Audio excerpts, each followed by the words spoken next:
Now, listen, I want to ask you, what's going on with the support that we're seeing in the opinion polls today in Scotland, that support for the SNP is going down, but support for independence is riding high at 48%. I mean, that appears like a contradiction. Can you explain it? I think I can. I mean, I think support for independence has been strong since 2014, give or take 5 to sometimes 10% up. And, you know, in many ways, it's not the SNP that's been fostering support for independence.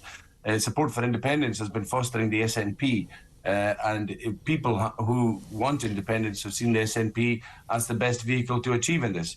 Now, lately, there might be a few bumps in the road. Hopefully, we iron out those bumps and get back to delivering that independence that people want, and talking about delivering that independence people want.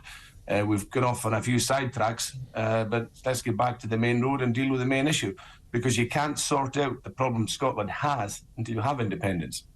Well, come on, Angus, you've never been a man for euphemism. When you say bumps on the road, basically what you're talking about is policy disasters of the SNP government in Scotland.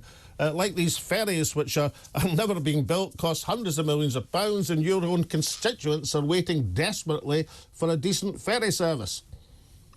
Well, I think for the ferries, from the price that the Finlagan came out of the yard in Gdansk 13 years ago at £25 million, you could have built something like it. Probably today's price is 12 Finlagans for the two hulls that are sitting there on the Clyde. Yeah, there's also the GRR, which everybody's just perplexed about in normal life. There's the bottle return scheme, which GRR means Gender Recognition Act in Scotland. You think that alienated people from the SNP? I think if you talk to normal people, and it's, you know, they blame the Scottish Parliament for that. Of course, it wasn't just the SNP. There was SNP rebels amongst that.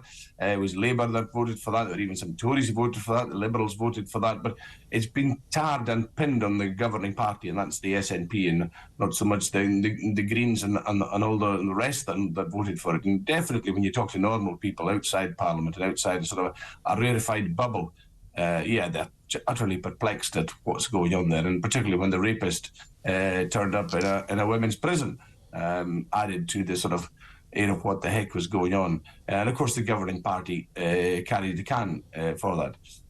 For the bottle return scheme, which is something else that I think even this morning the 5 major supermarkets have come out and said they'd like it to work, but the way it's conceived it won't work. And again, the Greens who are leading on this won't listen. And talking of the Greens not listening, we've got the highly protected marine areas, which is an utter disaster. I mean, they've decided to unilaterally sort of decide that 10% of the ocean area of Scotland, which is quite a big area, and Scotland's quite a maritime country, can't be used in any way, shape or form. You couldn't even drop a hook off a pleasure boat to catch a mackerel, for goodness sake. There might be swimming through it. So do you agree when, Angus, with your parliamentary colleague in Scotland, Fergus Ewing, has said one of the great families of Scottish nationalism, that the Green allies of the SNP government are, in his words, dangerous extremists? Yeah, I think Fergus Ewing was absolutely right. I tweeted on that yesterday. I agreed with everything Fergus Ewing was saying just about. Fergus Ewing highlighted a number of things, which I think, you know, need to be said, and we need to have the sort of debate around that sort of stuff. I mean, the Greens are against salmon farming, for goodness sake. The Greens will empty rural Scotland, and Fergus Ewing is quite right to Angus, raise the flag about that. This news this morning in the Sunday Herald, that there's a group, a rebel group of SNP MSPs who intend to produce their own manifesto. Now, you, of course, are in the Westminster Parliament. Are you going to be in communication with that rebel group? Are you going to be inputting some of your ideas into their manifesto?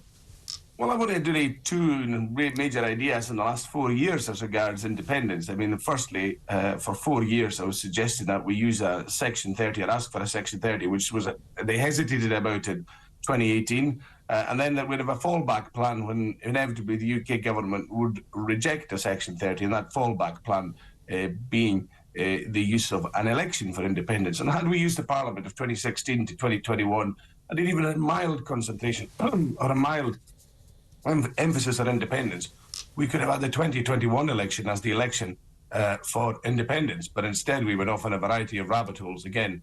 And I think now, given the Supreme Court has said quite definitively that the Scottish Parliament can't legislate that was actually an opportunity. It lets us use every election.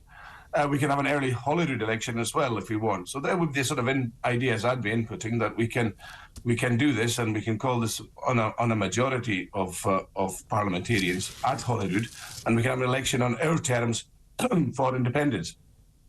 So, I mean, do you then agree, Angus, with this thesis I was suggesting at the top of the programme, that it's now we've reached a situation where the SNP are holding independence back? And how do you get out of that conundrum? Yeah, I think that's obviously a tricky one for me to answer. I think getting out of that conundrum is, as Fergus Ewan suggested, getting rid of some of the nonsense that we have around us, dropping the stuff around the GRR, which is inevitably going to die anyway. The gender stuff is dead; it won't get past the court.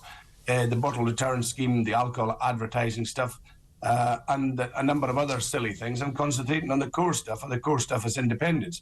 And if you want to make poverty and end child poverty in Scotland, you want to give Scotland the standards of Ireland or Denmark or Norway or Iceland, you've got to move yourself to be able to choose and not have the government of Westminster choosing for you, which is unfortunately the situation we have when we're not independent.